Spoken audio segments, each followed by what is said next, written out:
Florencia. Una ciudad de intrigas e inspiración. Y en el corazón de la ciudad, un museo que guarda extraños y oscuros secretos. Una lucha a muerte, el sueño de un alquimista y una cripta que oculta un alma errante. Secretos escondidos a plena vista en la Galería Uffizi de Florencia.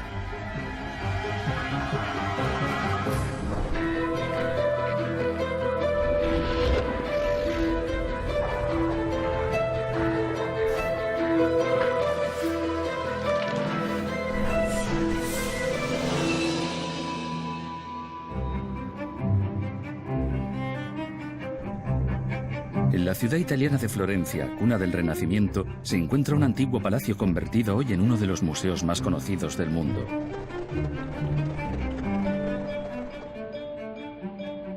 La Galería Uffizi alberga obras de genios como Miguel Ángel, Botticelli o Leonardo da Vinci.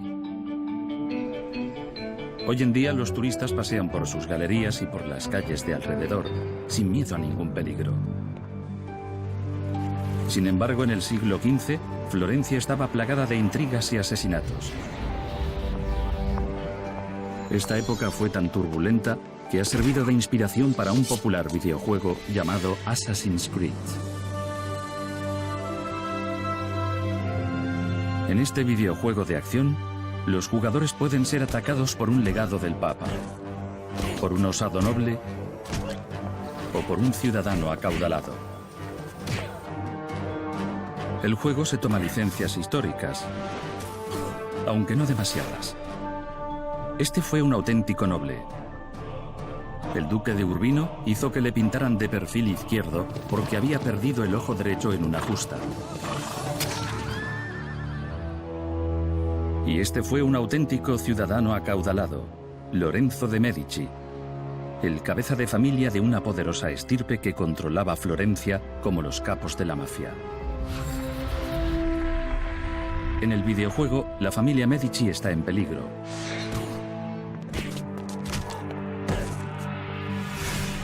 Esta conspiración fue real. La conspiración de los Pazzi fue un caso muy complicado. Parece sacado de las películas de El Padrino. En Florencia residía una familia llamada Pazzi que dio nombre a la conspiración.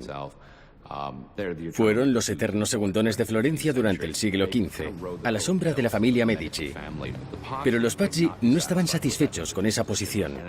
Así que, en un momento dado, vieron la oportunidad de apartar a los Medici del poder y convertirse en la familia más importante de Florencia. El domingo 26 de abril de 1478, los Pazzi aguardaron en esta catedral a Lorenzo de Medici y a su hermano Giuliano. Por lo que sabemos, Giuliano debió de entrar y avanzar por el pasillo de la iglesia para alcanzar a su hermano Lorenzo, que se dirigía hacia el altar.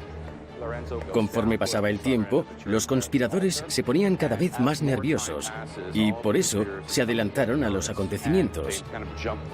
En lugar de esperar hasta que Giuliano estuviera cerca de su hermano, Francisco de Pazzi, que parece que era el más impulsivo de los conspiradores, decidió que era ahora o nunca.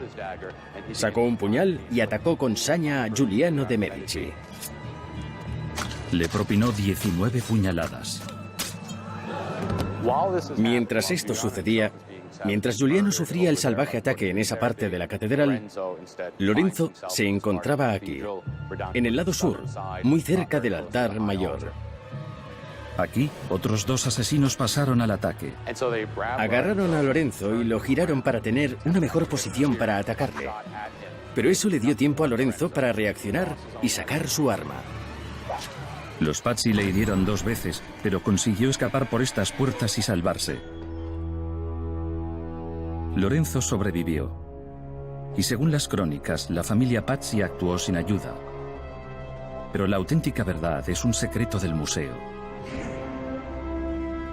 El historiador Marcello Simonetta ha investigado durante décadas la conspiración de los Pazzi. También fue asesor durante el desarrollo del videojuego Assassin's Creed. Me lo pasé muy bien colaborando con los guionistas. Traté de que no cometiesen errores atroces, pero también les aporté detalles de la historia.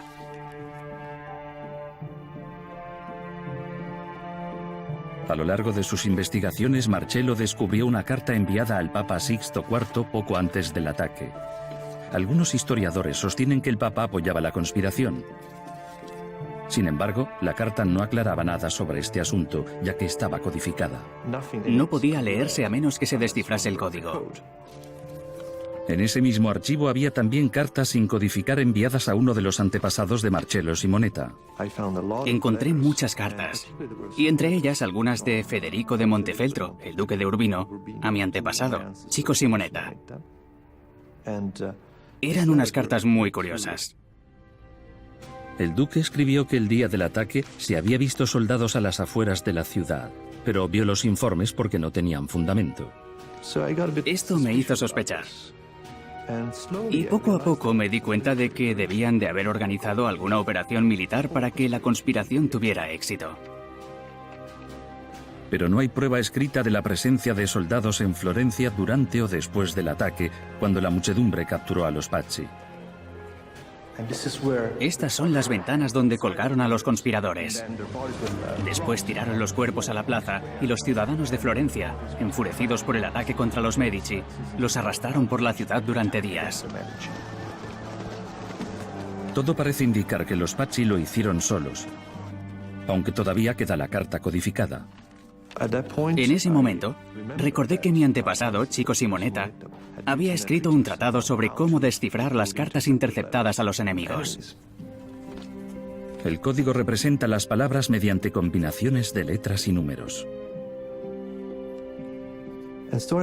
Empecé a utilizar estas pistas y poco a poco conseguí descifrar el código.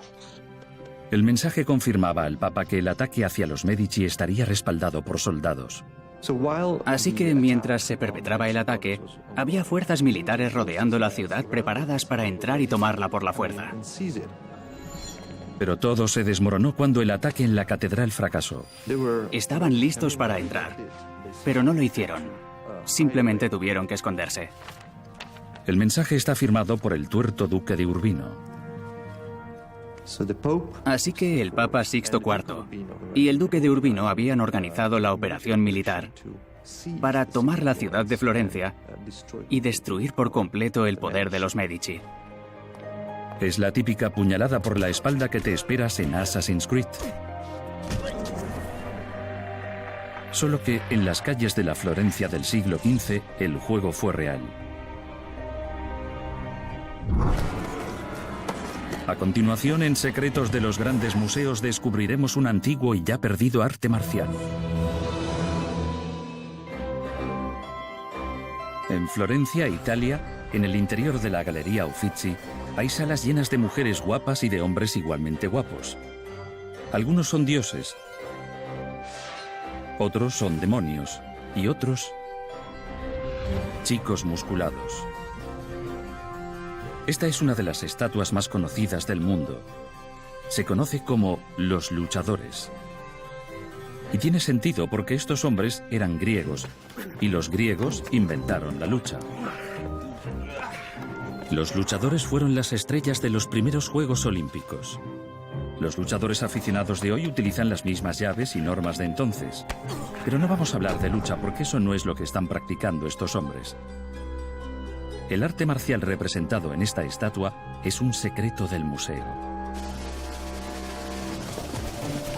Nuestra investigación parte de las instalaciones de entrenamiento del ejército italiano, en las que los paracaidistas de élite se preparan para el combate cuerpo a cuerpo bajo la atenta mirada de Aris Makris. Aris es originario de Montreal, en Canadá, y es hijo de inmigrantes griegos. Cuando era niño se obsesionó con el karate. Dormía, comía, bebía y respiraba artes marciales desde los 9 años. Muchas de las disciplinas tienen nombres asiáticos como el judo, el jiu-jitsu o el taekwondo. Aris las practicó todas. Entonces se topó con un arte marcial de nombre griego, el pancracio. Eso despertó mi interés, ya que yo era un niño griego creciendo en una comunidad griega y estaba muy interesado en las artes marciales. Y quise saber más sobre él. Aris descubrió que en el mito griego del laberinto, el héroe había utilizado el pancracio para vencer al Minotauro. Y en el mundo real, Alejandro Magno había ordenado a sus hombres que lo practicaran y dominaran. Pero con el paso de los siglos, el pancracio se perdió y quedó representado únicamente en algunas imágenes antiguas. Esas imágenes me parecieron muy intrigantes. Para mí tenían cierto sentido, porque muchas de las artes marciales que practicaba utilizaban técnicas similares. Hay que controlar la parte superior todo el rato, pase lo que pase. Ahora Aris viaja por todo el mundo enseñando pancracio a los guerreros modernos, como estos paracaidistas italianos. Muchos militares, especialmente con los que he trabajado por todo el mundo, se intentan adaptar al estilo del arte marcial del pancracio, porque es muy completo.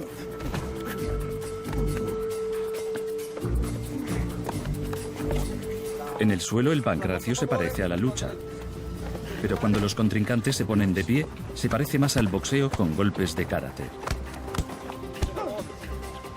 Hasta ahora estos aprendices no han llegado a las manos, pero eso está a punto de cambiar. Ahora de pie. De pie. Empiezas poco a poco. Luego pasamos a los puñetazos. Sí, y después lo juntáis todo. Vale.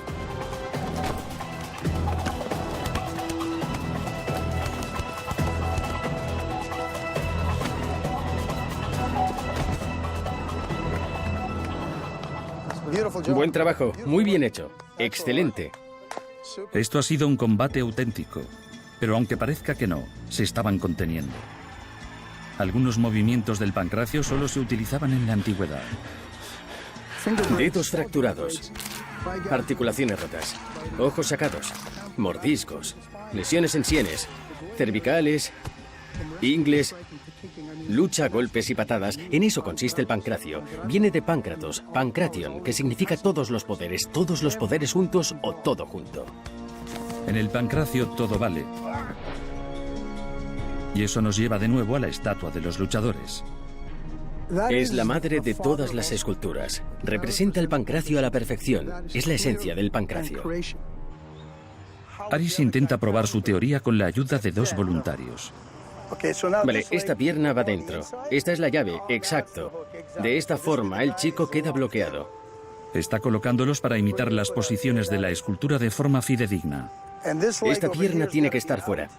El que está arriba, aunque está bloqueado por una llave perfecta, con una sola pierna dentro se asegura de que se puede enganchar y juntar al cuerpo del otro. La otra pierna se pone más hacia afuera para tener una posición de trípode. Puede que la postura venga de la lucha, pero hay un detalle que no. Sabemos que esta postura es de pancracio y no de lucha, porque el chico de arriba tiene el brazo en alto en una posición tensa, con el puño cerrado. Lo va a golpear en la cara y el de abajo se gira. Si fuera una posición de lucha, tendría la cara hacia abajo para evitar que su contrincante le sujete la cara o el cuello. Pero como sabe que le va a dar un puñetazo, gira la cabeza para evitar que le dé en la cara o en la sien.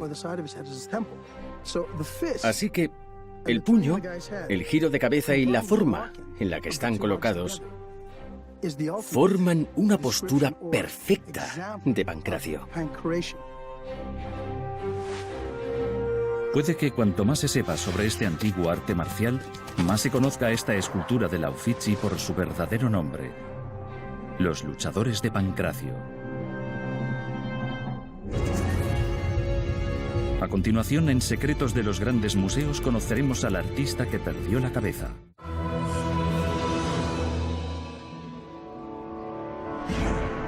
La Galería Uffizi en Florencia, Italia, alberga algunas de las más sublimes imágenes del Renacimiento italiano y también algunas de las más turbadoras. La cara de esta medusa es un autorretrato del artista más antisocial de la historia, Miguel Ángel Merisi de Caravaggio. No tenía ninguna habilidad social. Cuando tenía que tratar con sus mecenas, con sus modelos o con cualquier otra persona, solía acabar peleándose con ellos. Vivía una vida de drama y creía de verdad en su genialidad. Vivía la vida al límite en todos los sentidos. Era una persona que no podía controlar sus impulsos y deseos. Tenía relaciones sexuales con mujeres, pero también con hombres, lo que lo convertía en un marginado social. Dudo que fuese el tipo de persona que querrías que se casase con tu hermana. Pero era el tipo de persona cuyo arte te encantaría colgar en la pared de tu casa y que te ayudaría a entender la naturaleza humana. Por descontado. Pintó sobre los temas más oscuros con un dominio perfecto de la luz. Su talento le hizo famoso y lo suficientemente rico como para permitirse los placeres carnales que ansiaba. Pero con el paso del tiempo se volvió inestable. Se enfurecía con facilidad y tenía cierta tendencia a la violencia. Los historiadores piensan que su deterioro vino causado por el plomo de sus pinturas. En este autorretrato tiene los dientes verdes, síntoma de intoxicación por plomo. Sin embargo, aunque los historiadores han diseccionado cada aspecto de su vida, hay un destacable detalle que sigue sin revelarse. A la edad de 38 años, desapareció. Su última morada es un secreto del museo. La investigación comienza en la ciudad costera de Porto Ercole. En el cementerio local, los investigadores fuerzan una trampilla que conduce a una cripta antigua.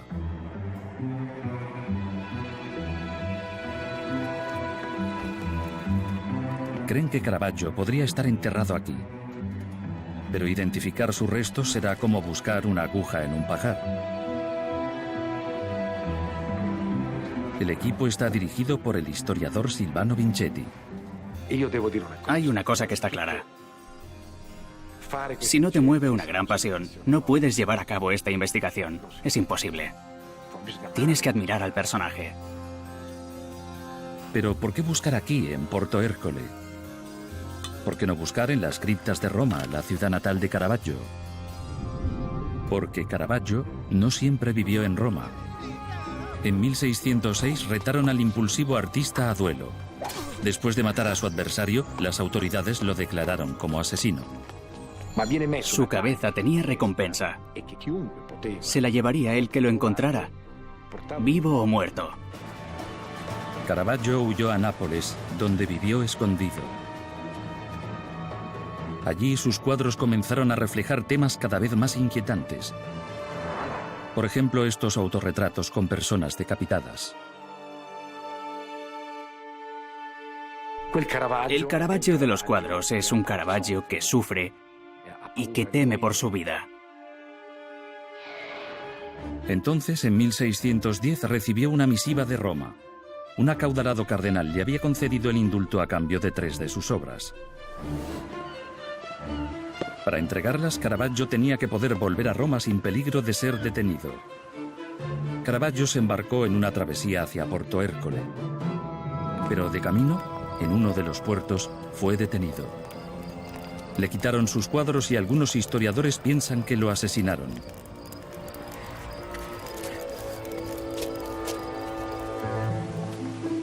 Pero Vincetti no cree que fuera asesinado, sino que piensa que escapó y consiguió llegar a Porto Ercole. Si es así, es muy probable que sus restos descansen en la cripta entre los de otros muchos. Buscábamos los restos de un hombre de unos 40 años. Así que comenzamos descartando los que eran mayores o más jóvenes. Basándose en la edad y en el sexo, el equipo de Vincetti identificó 11 esqueletos que podrían pertenecer a Caravaggio. Pero tenían que reducir el número a 1. Entonces, alguien cayó en que Caravaggio tenía los dientes verdes a causa de la intoxicación por plomo. Es probable que tenga almacenados en los huesos altos niveles de plomo. Los esqueletos fueron trasladados a un laboratorio de Rávena, donde fueron analizados por la científica Elisabetta Chili. Una de las muestras, la número 5 en concreto, presentaba niveles muy elevados de plomo. La presencia de plomo era reveladora, pero la pintura con plomo era muy común en aquellos tiempos. Para encontrar más pruebas tenían que analizar el interior de los huesos. ¿Notas ese olor tan fuerte? Significa que hay materia orgánica. Y si hay materia orgánica, puede haber ADN. El ADN constituiría un elemento identificador único, si todavía está presente. Después de varios intentos, conseguí extraer ADN de buena calidad. Ahora el equipo cuenta con su ADN para compararlo con los parientes vivos de Caravaggio. pero no hay registro escrito de sus descendientes. Así que en su ciudad natal buscaron varones que llevasen su apellido, Merisi. Cuando se analizaron sus muestras de ADN, resultó que compartían herencia genética. Tienen el mismo cromosoma ahí, al que hemos llamado cromosoma Merisi. Los marcadores de este cromosoma coincidían con los de Caravaggio. Esto constituye una prueba concluyente de que los restos de Caravaggio, perdidos durante 400 años, se han encontrado al fin aquí, en Porto Ercole. Estaba muy emocionado. No te voy a engañar. Me eché a llorar. Llorar es muy liberador y muy bonito cuando lloras por algo que es importante para ti. Y en este caso lloraba por un artista que me encantaba. Al final, fue una experiencia maravillosa que me marcó muchísimo. Tras su muerte, al igual que en vida, Caravaggio hizo su último viaje por mar, ya que Vincetti y su equipo enviaron de vuelta sus restos a Porto Ercole. El maestro de la luz fue encontrado en la oscuridad. Pero para los que lo admiran, siempre será un alma errante.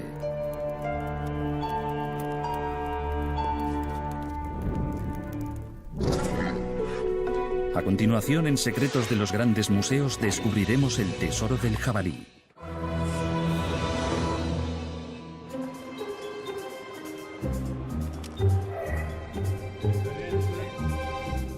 En la Galería Uffizi, el comisario Fabrizio Polucci supervisa la restauración de la enorme colección de esculturas del museo. Muchas son imitaciones romanas de esculturas griegas realizadas por artistas del Renacimiento. Y si la imitación es la forma más sincera de admiración, pocas esculturas han sido tan admiradas como esta. Este jabalí es de mediados del siglo XVII. Hay copias de esta escultura utilizadas como fuentes en París, Madrid, Dresde y Londres. La popularidad del jabalí podría estar relacionada con la suerte. En el centro de Florencia hay una réplica de bronce a la que le brilla el hocico. Durante siglos se ha animado a los turistas a frotarle el hocico para atraer la suerte. ¿Cómo se convierte un jabalí en un talismán? Es un secreto del museo. Nuestra historia comienza en un restaurante de Florencia especializado en comida toscana. Y es que la suerte del jabalí está relacionada con un tipo de comida por el que la Toscana es famosa: los platos aromatizados con un hongo llamado trufa. Las negras son caras. Las blancas son ridículamente caras. Una trufa de este tamaño te podría costar tanto como un coche pequeño. En Italia, el comercio de la trufa mueve 400 millones de euros al año.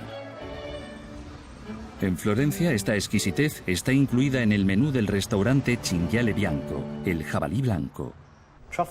La trufa es algo que o te encanta, lo que puede ser peligroso porque es muy cara, o no te gusta en absoluto. Es un poco como las ostras o el caviar. Un tipo de comida muy refinada. Las trufas son caras porque no se pueden cultivar. Crecen bajo tierra en los bosques toscanos, el hábitat natural del jabalí. A los jabalíes les encanta y su olfato se ha desarrollado para detectarlas. Antes se utilizaban jabalíes domesticados para buscar trufas. Pero con su entusiasmo, los jabalíes destruían todas las que encontraban. Así que en la actualidad, los buscadores de trufas, como Stefano Braccini, utilizan una raza especial de perro llamada Lagot Romagnolo. El perro es fundamental en la búsqueda de trufas. Estos perros no destrozan las trufas, pero hay que entrenarlos para que las encuentren.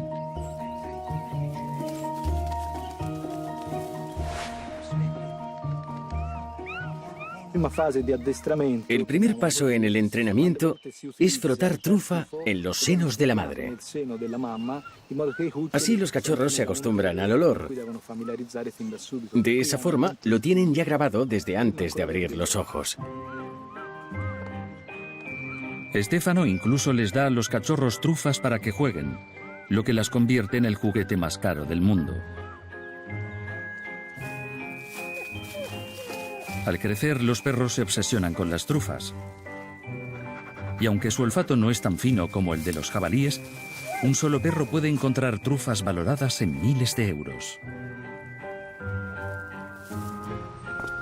Hoy, Stefano lleva una muestra de su cosecha al jabalí blanco.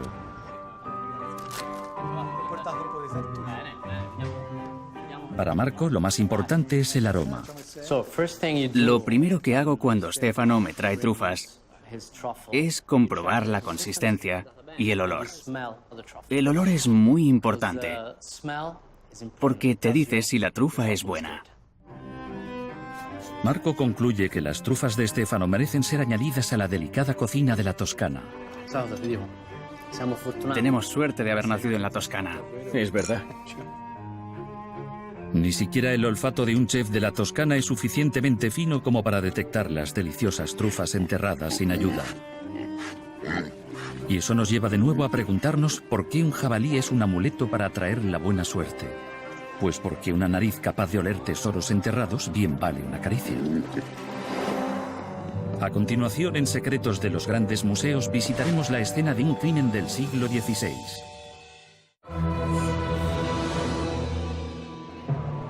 Hubo un tiempo en que la Galería Uffizi era la sede política de la poderosa familia Medici. En el siglo XVI, estos ricos plebeyos se reinventaron y se convirtieron en nobles. Los Medici eran conocidos por ser buenos estrategas, pero este Medici era un soñador.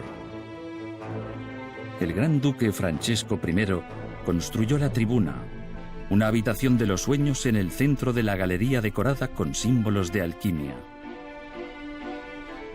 Conchas para el agua, terciopelo rojo para el fuego, piedra incrustada para la tierra y una veleta para el viento.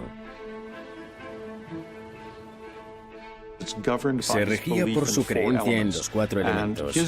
Su deseo era encontrar mecanismos para transformar una cosa en otra. Así que la tribuna es una especie de síntesis de su pensamiento, de su visión del mundo y de su personalidad.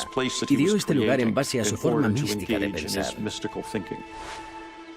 Francesco dispuso otro extraño santuario al otro lado del río, cerca de la Uffizi.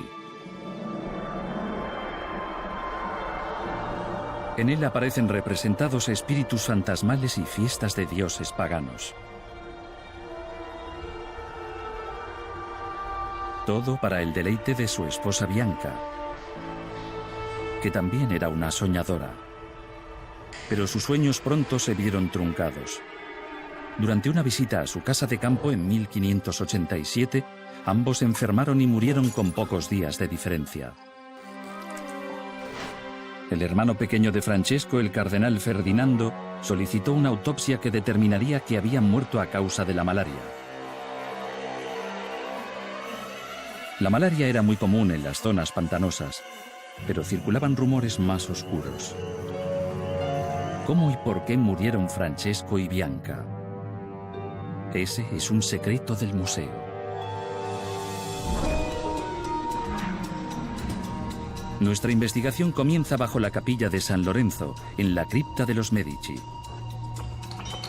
Recientemente, unos investigadores exhumaron unos restos humanos con la esperanza de averiguar cuáles fueron las causas de la muerte de varios miembros de la familia. La historiadora forense del equipo es Donatella Lippi. Encontramos los cadáveres de los grandes duques de la Toscana en pequeñas cajas de zinc. En la caja de Francisco I solo encontramos huesos. Cuando se analizaron los huesos de Francesco, se encontró ADN, pero no se encontraron indicios de la causa de su muerte. En cuanto a su esposa, Bianca, no pudo ser enterrada en la cripta familiar por orden del hermano de Francesco, Ferdinando. Se rumoreaba que Bianca era bruja. Ferdinando dijo: no quiero a Bianca cerca de la familia Medici. Y el cuerpo de Bianca desapareció. Unos años antes de que la pareja muriese, Ferdinando ya mostraba preocupación por el duque Francesco. Francesco I era un hombre muy extraño. Podría haber sido hasta cierto punto el gobernante ideal, pero estaba bastante claro que esa no era su prioridad. Su interés se centraba en lo que ahora conocemos como ciencia, pero que entonces estaba asociada a la magia y a la alquimia, es decir, la transformación de sustancias.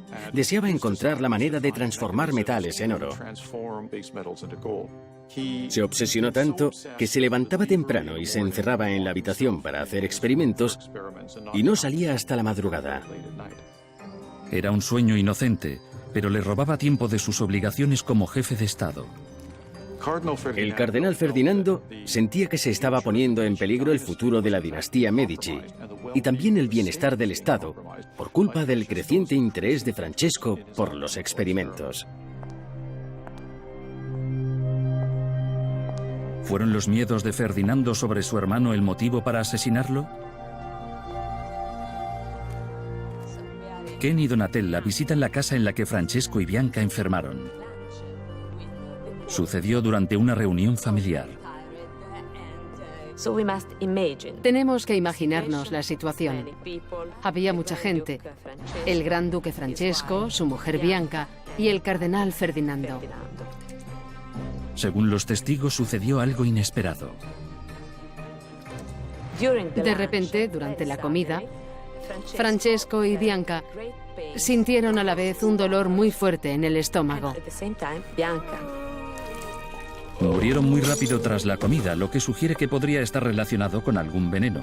Pero entonces, ¿por qué la autopsia determinó que había sido malaria? Ferdinando se encargó de las autopsias y realizó los informes médicos. Fue él quien lo controló todo y se convirtió en el portavoz de la familia. Pero hace poco, Donatella descubrió una segunda autopsia llevada a cabo por los físicos particulares de Francesco. Al abrir los cuerpos, los cirujanos se dieron cuenta de que se había utilizado el mismo veneno en Bianca y en Francesco.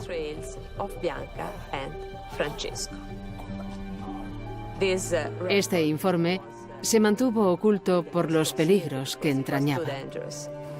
La segunda autopsia determinaba también que los órganos internos se enterraron en una iglesia cercana a la casa de campo. Donatella se trasladó hasta allí esperando poder excavar. Los responsables de la iglesia le permitieron bajar por una cavidad que ya existía, pero no agrandarla.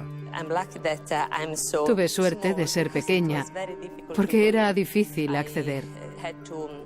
Tuve que sacar muchos restos, escombros, piedras, ladrillos y huesos.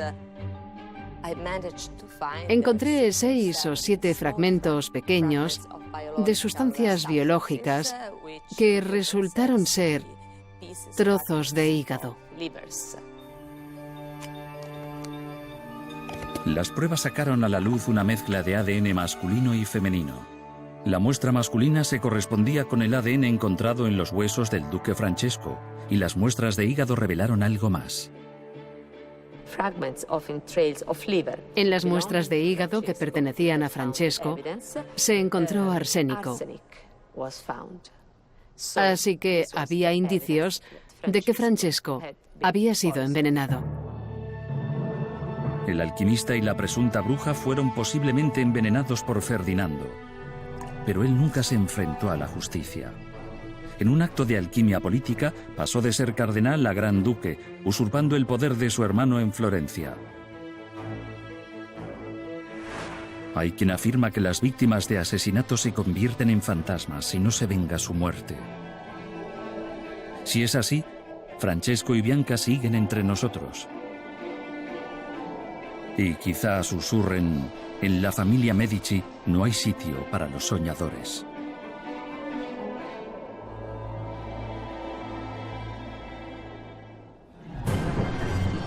A continuación conoceremos al amante de arte nazi que salvó la Galería Uffizi.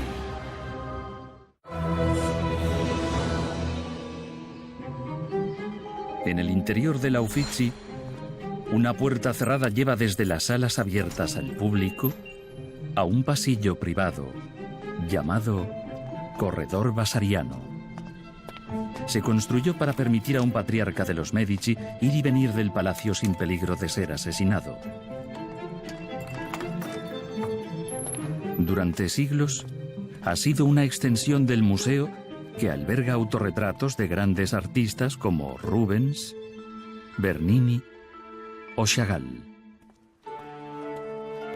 Sus ventanales nos ofrecen una vista única del río Arno, porque el pasillo es el segundo piso de un puente. El Ponte Vecchio es uno de los múltiples puentes que cruzan el río.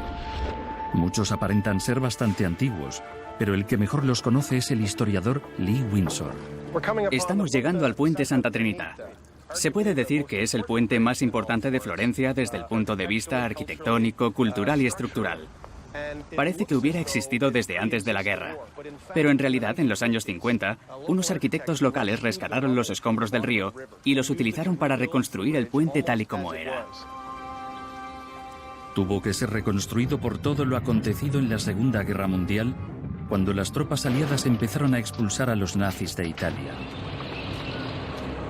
En agosto de 1944, cuando los alemanes empezaron a evacuar Florencia, necesitaron que el río se convirtiera en una barrera para que los aliados no pudiesen atraparlos.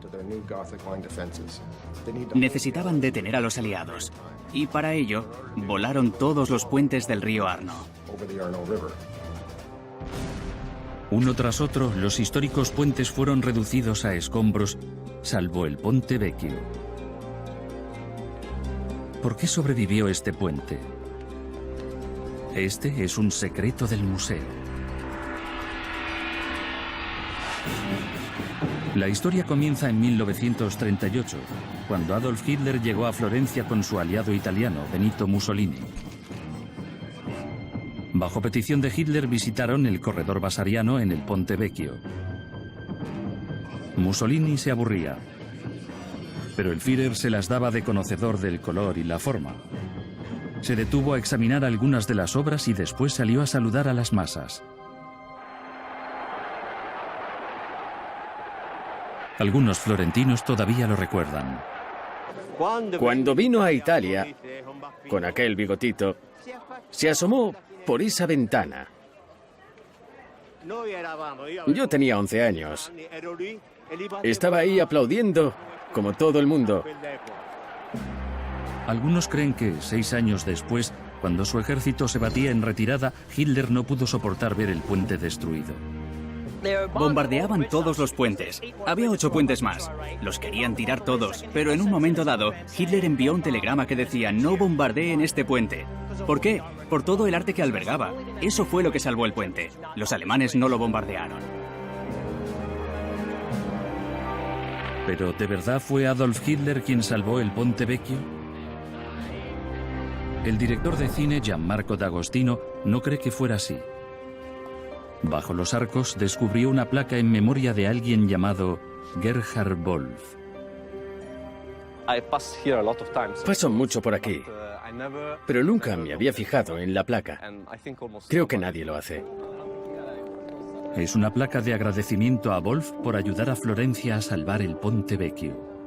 Eso despertó mi curiosidad por la historia y me puse a investigar. Gianmarco enseguida descubrió que durante la Segunda Guerra Mundial, Wolf era cónsul alemán en Florencia. Mientras los nazis saqueaban obras de arte en otros países, Wolf hacía algo diferente. En secreto, ayudaba a los florentinos a transportar los tesoros de la Uffizi a lugares escondidos en las afueras de la ciudad. Luchó por salvar las obras de arte de Florencia. Y aplicó este comportamiento antinazi también a las personas. Cuando los judíos locales fueron amenazados, utilizó su posición para ayudarles. Vía de Bardi número 20. Este edificio era la sede del consulado alemán durante la guerra. Aquí trabajaba Gerhard Wolf por el día. Se puso en contacto con un reputado abogado judío de Florencia y comenzó a darle nombres de personas antes de que fueran deportadas a Auschwitz o a otros campos de concentración. Por supuesto, actuaba de incógnito porque se jugaba la vida. Para cuando los alemanes comenzaron su retirada, Wolf había salvado cientos de vidas. También intentó salvar los puentes rogando a sus superiores que se detuvieran las demoliciones. ¿Fueron sus ruegos los que salvaron el Ponte Vecchio? Lee Windsor tiene una teoría diferente. El primer ministro Winston Churchill describió el Ponte Vecchio como venerable, pero totalmente inadecuado para propósitos militares. Como podéis ver, es un puente peatonal. No es apto para el tráfico pesado. Está viejo y débil. Si un vehículo militar pasase por aquí, se caería.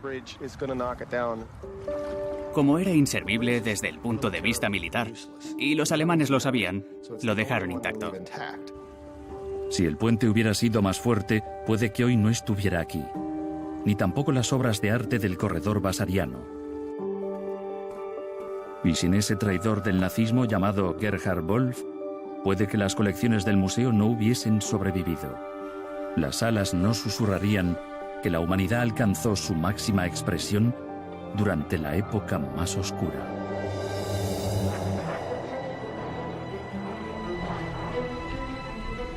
En este lugar en el que se entrelazan intriga e inspiración, por cada misterio resuelto, aún quedan muchos sin resolver. Secretos de mentes inquietas y de corazones afligidos, escondidos a la vista de todos en el interior de la Galería Uffizi.